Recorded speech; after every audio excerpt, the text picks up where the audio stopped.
talking about economic freedom, I need to share with you a couple of instances where it's been very clear to me over the years, over the centuries, that people have always instinctively had a grasp as to what economic freedom means, what it means, and also what it is capable of in terms of consequences that emanate from economic freedom when people are allowed to do as they please in terms of their socio-economic pursuits, so long as those pursuits do not entail force or fraud.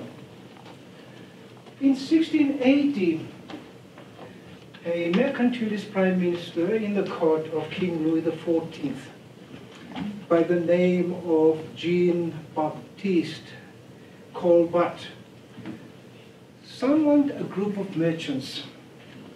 This was at the time where there were shortages in terms of bread and all sorts of foodstuffs that people normally consume. And he said to the group of merchants, what can the state, what can the monarchy do to assist you so that you can address, so the problem of shortages, food shortages can be addressed? And they said, laissez-nous faire, meaning leave us be, translated in literal terms.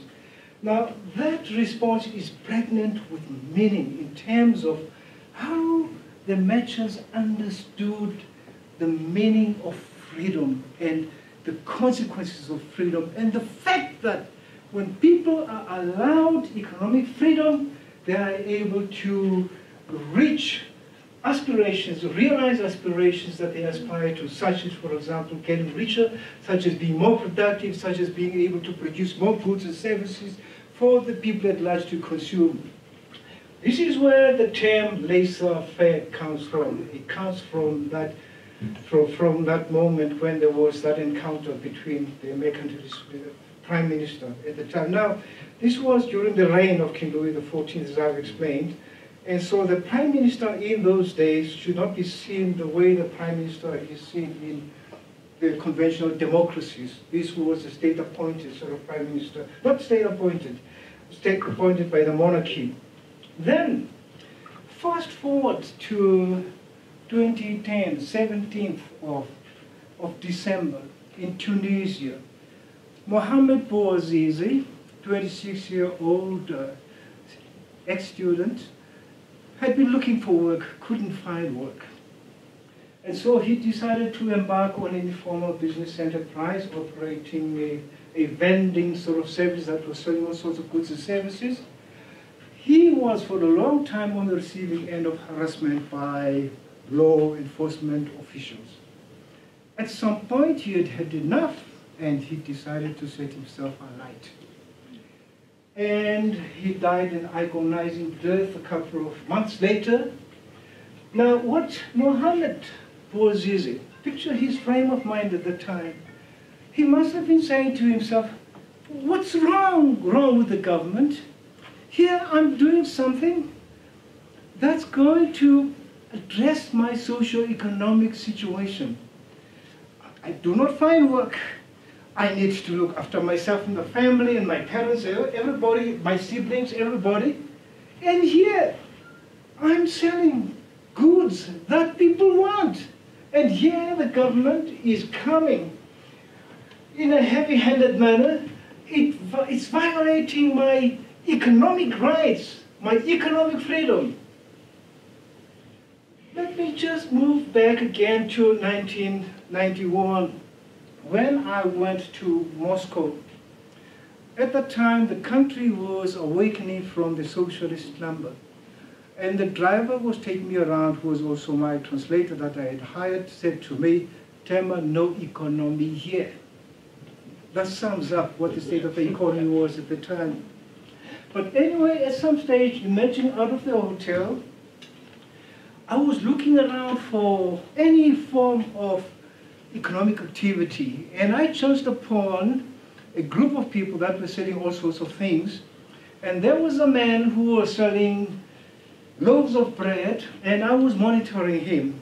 On that first day, he was selling at X amount. I can't remember what the exact amount was. the price was that he was charging for the loaves. And then the following day, as the queue got longer, he started to charge more, and on the third day, even more. So I asked him, when he had sold all the bread, I said, now, explain to me, what is it with you that you keep exploiting people? I made sure that he could understand what I was saying through the good offices of my translator. He understood. Why are you doing this? You keep charging people more for the same thing, same size of bread. And started scratching his head. And he said, I don't know. I find myself doing it. That's what I said. What do you mean you find yourself doing it? How do I explain this? But I'm not forcing anybody to come and buy at this higher price. They do it voluntarily. That man understood what economic freedom means, but he could not articulate, which is the basic problem with many, many people, that they understand that it's an instinct of human nature, that it is ingrained in the very nature of humans, that they want to be free. And which is why you see people migrating from countries that are oppressive, where there is less freedom, and they go to countries that are freer in terms of economic freedom or political freedoms generally. That is in human nature. It's got nothing to do with capitalism as defined as an ideology. It's got everything to do with human nature. Now, one other person who understood what economic freedom is, and then I'll get to the definition of that and the consequences of that, was my grandmother. My grandmother used to operate a shop. Now, at the time, in the context of township businesses, shops were appended, especially in the Western Cape, to blocks of houses. So they would be at the end. In terms of the regulations that prevailed at the time, you could not make extensions to the business. And I know that because from school, we used to go to the shop, my brother and I, and we used to help our grandmother, who used to exploit us wonderfully. Thanks for that. In the process, we learned the work ethic. It felt good, felt that we were men because we were contributing towards the family household. So I know there used to be inspectors that used to come around, and they would count how many bags of potatoes were in stock and how many boxes of tomatoes she had in stock, because the regulation was that she could not stock any amount of targeted vegetables and fruits above a certain quantity. She could not. Even if there was a demand for more potatoes, more tomatoes and so on, she just could not afford to be caught red-handed with overstocking on the goods that the people were asking for. And I remember my grandmother used to say to me, you know what, Timber? If the white people, meaning at the time the apartheid administration, if they were just to leave us alone, we would show them a thing or two. We would compete against them. We would get better. That's what my grandmother said. She understood, you see, she had a really profound understanding of economic freedom. Very briefly, she was saying, please, government, get off my back so I can carry on with the business that I'm operating. Economic freedom is not about socio-economic rights as misconstrued in some circles and among some individuals as well. It's not about free houses, it's not about free education, it's not about free medical care, which things come at the expense of taxpayers, that means other people, which imply an obligation on the basis of the taxpayers, other people actually coming up, with the money that gets to be commandeered by the state in the form of taxes, and that money being used to deliver all those so-called free goods and services.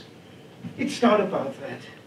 Economic freedom rests on the fundamental pillars of personal choice, being free to decide as to what you choose to do, what you choose to do with whatever you are able to generate in terms of your enterprise or your endeavors, or social economic endeavors. It is about the protection of private property. That is very, very sacrosanct, that there should be protection of private property. It's about voluntary exchange. You want to enter into economic transactions with whoever, be it your employers, your employees, be it somebody that you exchanging goods and services with, so long as that does not entail force or fraud. It is about freedom to compete. So you can compete amongst the various producers and also compete within the labor force for the sort of jobs that you want to be hired for. That is what economic freedom means. And the point is about economic freedom is, if we're looking at South Africa, right at this point in time, what we are seeing, tragically, is that the government is encroaching on the domain of the private sector to the detriment, economic detriment of the whole nation. Now, when government expands, it expands on the basis of constricting the private sector. It's like the boa constrictor, constricting the private sector. It's painful, which is one of the reasons why we're in the situation that we're in today. There is a very strong correlation between economic freedom and economic growth, and all the good things that emanate from high economic growth levels, such as good health, such as good education, such as high levels of employment. Thus, this is what the study focuses on. It focuses on economic freedom, demonstrating the correlation between economic freedom and economic growth on a non-ideological, objective basis. So it uses data that are objective, that are empirical, to demonstrate that correlation between economic freedom and high economic growth rates. That's what the study does. And in South Africa has slid down in terms of measurement on the economic freedom scale of 1 to 10. 1 being the least free economies and 10 being the freest economies that one can find. Now, some of the things that we know about that are a consequence of government encroaching on the private sector, restricting economic freedom, some of those things are manifest in terms of the fact that we have high unemployment levels, and that is because the government is interfering within the labor market arena. It is interfering with the economic freedom of the employers and the employees to enter into employment arrangements on a voluntary basis. And so government violates that freedom in that arena, and as a consequence we have an unemployment rate of above 35%. In other areas, we can look at exchange controls, the fact that we have exchange controls, that interferes with the people's freedom to dispense with the fruits of their labor as they wish. That has the consequence of deterring investment into the country, because if you have exchange controls in a country which restrict the economic freedoms of the people affected, that indicates that there's something amiss in that country. There's something wrong, which is why they're controlling your money, the monies of the people in the country. And so that deters potential investors, and so they look elsewhere at other markets that are more business-friendly, that are more market-oriented, that are more economic freedom-oriented. That's what they do.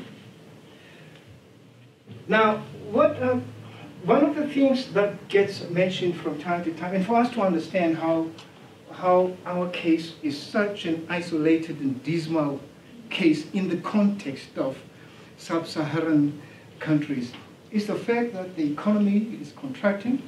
We are on the verge of a recession.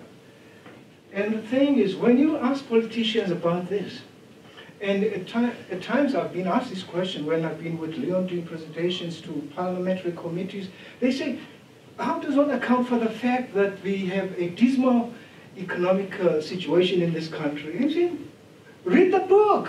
He gave you a copy, you're going to give you another copy. Read the book. The indicators are here in terms of just the right policies that ought to be implemented that in turn will generate high economic growth levels. Just look at the book. Here it is, it's in the study. Now, if you look at the neighboring countries to which we're losing some of the foreign direct investment, you look at their growth rates.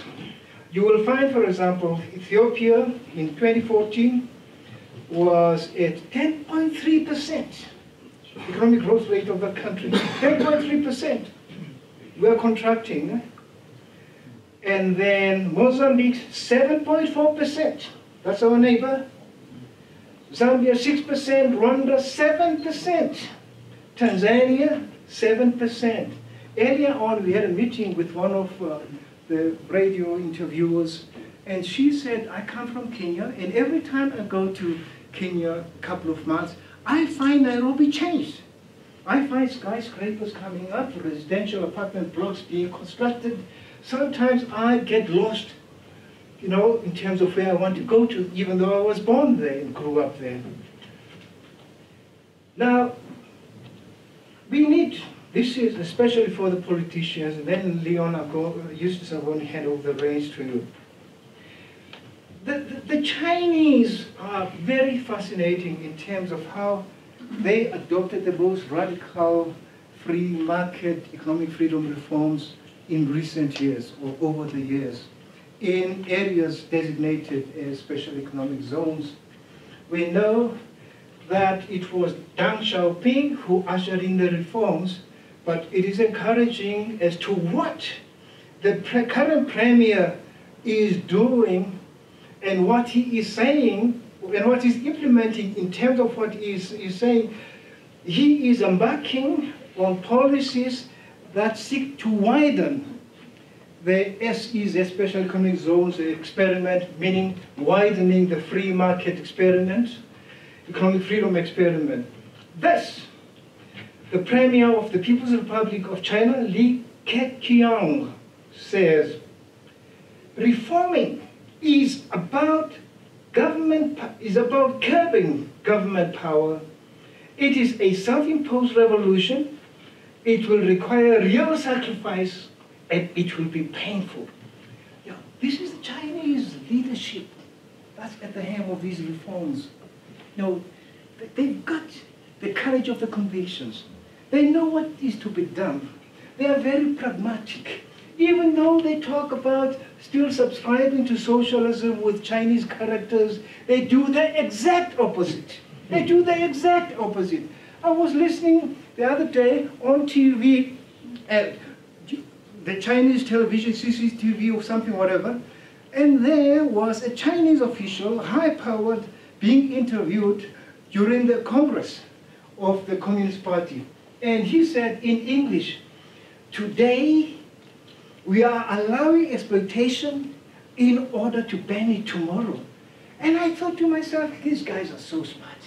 You know, they still superficially sell the socialist story. And in terms of actual implementation when it comes to economic policy, you can't be as free market as they are. You can't be. Now, the Premier continues to say, the market is the creator of social wealth and the wellspring of sustaining economic development. This is the Premier of China, the Premier of China. As I move towards a conclusion, let me just state that I don't know what our policy makers are thinking or doing.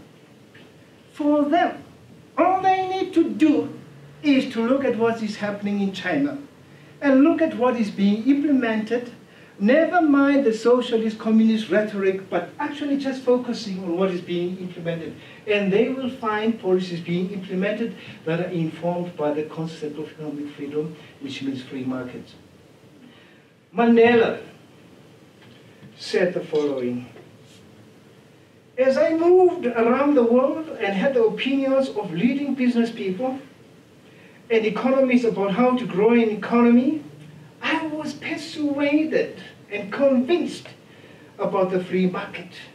The question is how we match those demands of the free market with the burning social issues of the world, unquote. That's Mandela.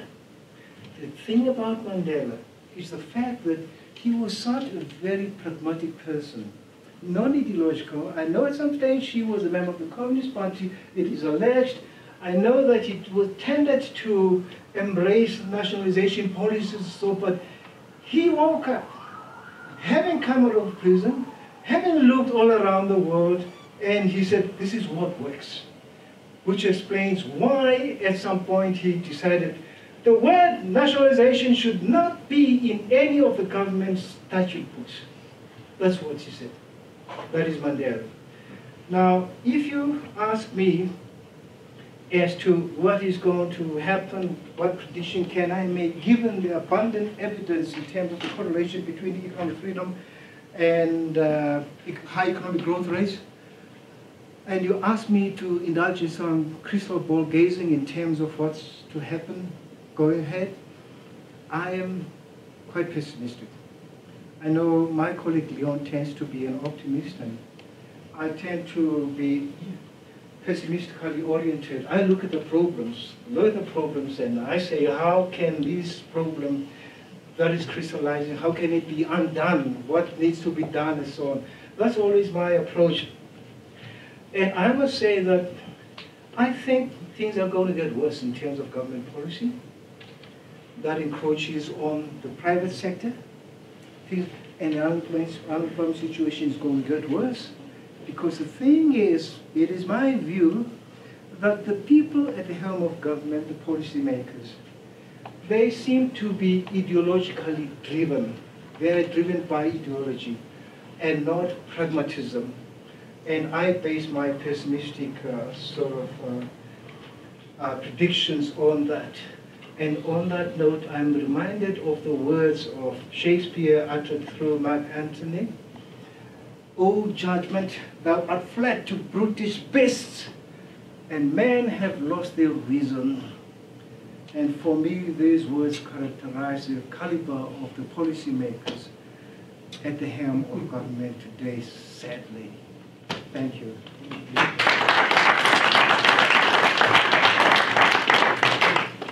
As you can imagine, it is a real pleasure to work with somebody like Timber. He has come a long road. He went through harsh times during apartheid. Just listen to him now.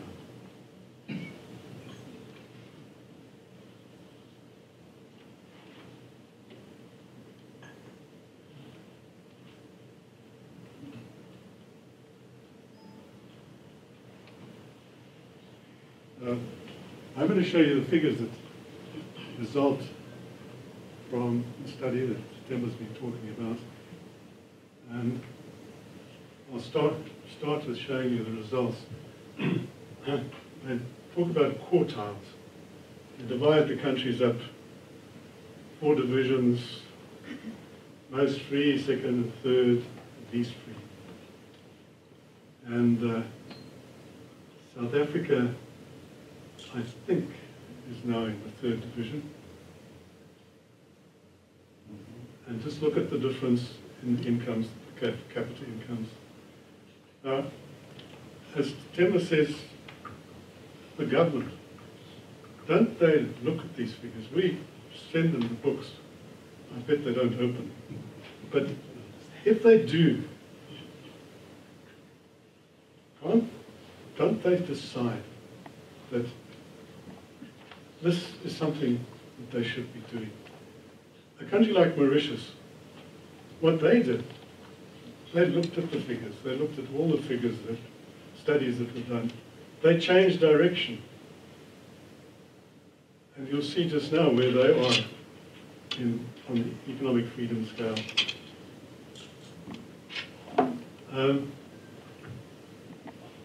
Growth in GDP and per capita incomes. Third, second, top, there's not a great deal of difference. Least free, there's a huge difference. And of course, 1% per annum makes a huge difference over a long period of time. Then income earned per capita by poorest 10%. Just look at that. In the most free countries, it's $9,881. South Africa's GDP on a purchasing power parity basis in 2014 was $13,000. So people in the most free countries, the poorest 10%, are close to having the same incomes as the average South African. Life expectancy at birth increases as countries become freer. Freer and, of course, richer. Economic freedom and political rights and civil liberties, this works the other way around. Get the lowest score when you're most free. I don't know why, but that's the way they do the drop. And there you see it again, the greatest freedoms, more economic freedom, greater political rights, greater civil liberties. These studies have now been going on since 1995, I think. And they keep on coming up with these figures, and they refine the studies. And Tembo gave his view of economic freedom, fundamental rights of all humans to control their own property and labour, exchange between the individuals free of third-party intervention, and the cornerstones of economic freedom are personal choice, voluntary exchange, freedom to compete, and security of privately owned property. That's, of course, everything we have here in South Africa, isn't it? or am I wrong? You're wrong. We're going the other way. And how does a country earn a high EFW rating? EFW short, of course. It's very simple. Provides secure protection of privately owned property. Enforce contracts even-handedly and expeditiously. Establish a stable monetary environment. That's the one thing that we have a reasonable handle on, is the Reserve Bank. Not totally, but better than most. Keep taxes low, ours are high. Ensure freedom of internal and international trade. When you think of what's going on about AGOA, I despair. Going to stop the trade with the United States of America, access to the American market. For what? I don't know. And then establish and maintain the rule of law. And it's quite clear that the current government regards the constitution of the country as some kind of enemy. Instead of, they talk about having the best constitution in the world, but it's some time since I last heard that expression. It used to be said, especially in the beginning, after 1994, lauding the Constitution, but now it has become an enemy, something to be criticized. Just about the way these studies are put together, objective components used in preference to surveys or subjective value judgments. They are very, very careful in the way they construct these studies. And they're multi-dimensional, so in some cases they do use surveys. Data used are from external sources. They don't do any of the work themselves. They get all the information, compile it, and it takes them 18 months to produce a study. It's a huge task. And the methodological details of the data sources are provided in the report. In the back of the report, studies will be coming out soon now. We're publishing the study with the Friedrich Naumann Foundation support, and they will be coming out soon. Now we look at South Africa, the components of the index. In 2000, South Africa was 42nd in the world, which was laudable, and we thought, well, just keep going and improve that rating, and all will be well in this country. And then it went down to 2010, 86, 89, now 96. So it's going down. It's going the wrong direction. And one of the things about, if you want to invest in a country and you want to use the economic freedom of the world studies, what you do is you look at the direction of change. If the direction is towards greater economic freedom, you can think of investing there.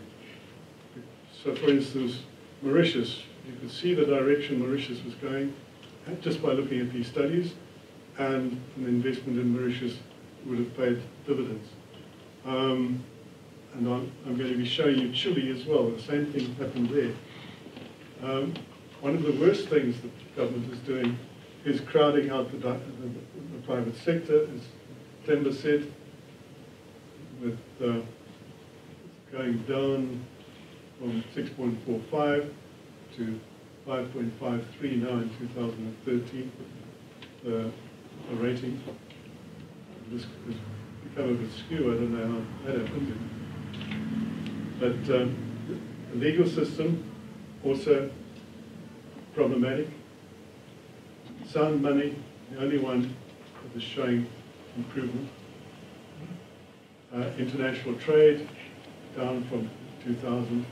And regulation, also down from 2000, but just slightly.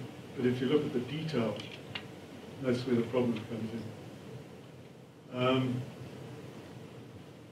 Size of government. You see that government consumption has been increasing, so we get a lower rating. Transfers and subsidies, that is reasonable by international standards. Government enterprises and investment, very bad. That's where ESCOM and SAA and all those problems reflect. And the top marginal tax rate is high by international standards, so we get marked down. Legal rights, legal systems and property rights. Also going down. The judicial independence, they seem to think, the study shows, that it's slightly better than it used to be. I guess when judges speak out, it does help. That's a typo. Nobody's going to believe that. That's a typo. Well, the government is trying hard to break it down, but remember this was 2013. A lot has happened since then. Protection of property rights, also we do have property rights protected in the Constitution. Military interference in law and politics, sort of standard, reasonable number. Integrity of the legal system, not so good.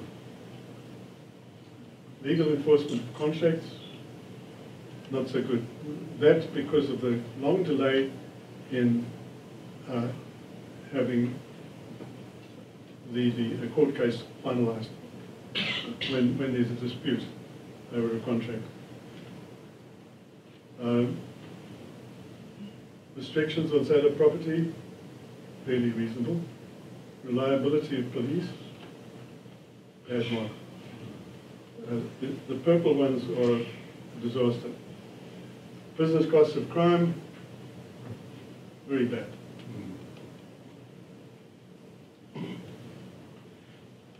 Sound money.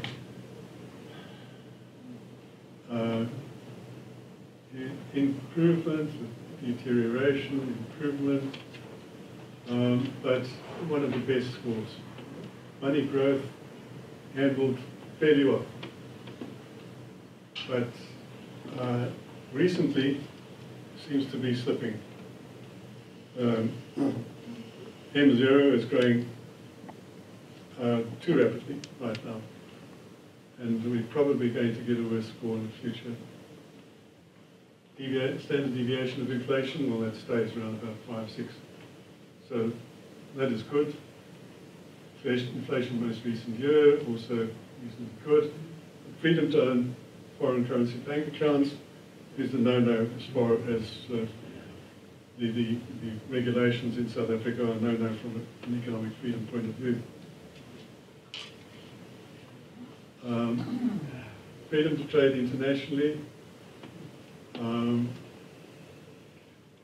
worst one is capital controls, for which we get a mark of 0.77. And standard deviation of tariffs, that's tariffs, according to these studies, government shouldn't have a high tariff on some things, a low tariff on other things. Who is government to decide all these things? And then capital and people controls, bad mark. I think that relates to a large extent to people, companies, multinationals. They want a chief executive to come and take over in South Africa coming from another country. Hassles. Takes them ages to get a work permit for a chief executive. That's not a good way to improve relations with international relations, and it's not a good way to improve FDI in this country. Regulation. I'll just pull out the negative real interest rates. There aren't any, so that's a very good. Inquiry regulations, 1.80. We all know that that's one of the worst things in this country and causing great harm to the economy. And centralized bargaining, also 2.79. Remember, this is a comparison with the rest of the world, so it's pretty bad comparably. Business regulation, administrative requirements, 3.05. Bureaucracy costs, 3.11. Extremely bad. We know that it's doing huge harm, especially to small businesses in South Africa, but also affects big business.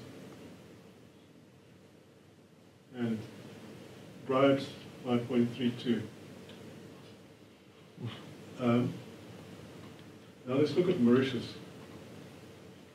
I must tell you, when I was finished with this thing, all those things were straight. Now, I don't know why they look like this now.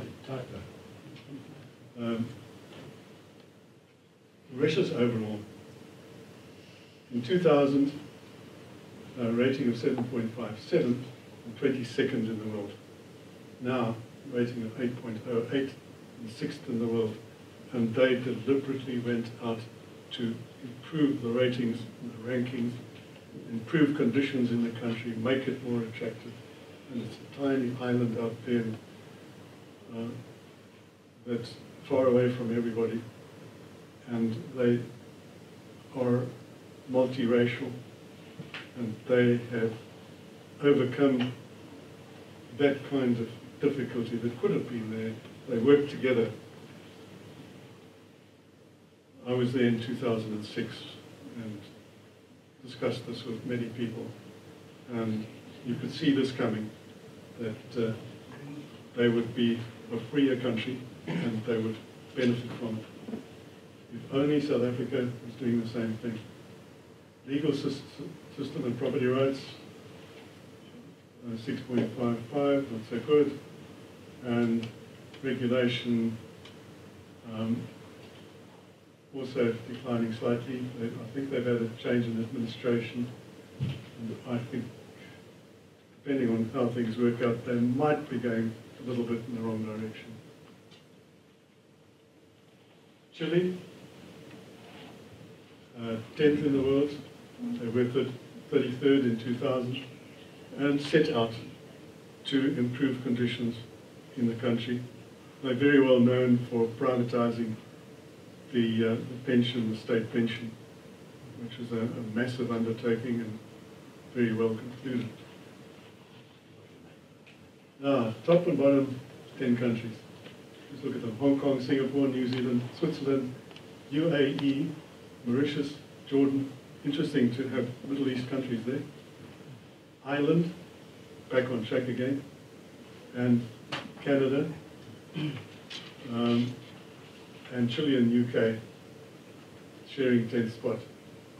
And then bottom, Venezuela, Republic of Congo, Libya, Chad, Syria, Argentina, Algeria, Zimbabwe. Zimbabwe is not at the bottom, you see that? Central African Republic, and Angola. South Africa, or Sub-Saharan Africa, top 20 countries. Let's look at them: Mauritius, Rwanda, Uganda, Kenya, Botswana, Gambia, Seychelles, Cape Verde, Zambia, Tanzania, Swaziland, then South Africa, 12th. How can we be 12th on this list, Sub-Saharan Africa? Then comes Madagascar, Namibia, Nigeria, Lesotho, Cameroon, Senegal, Mali, Guyana. But a long way to go. Thank you.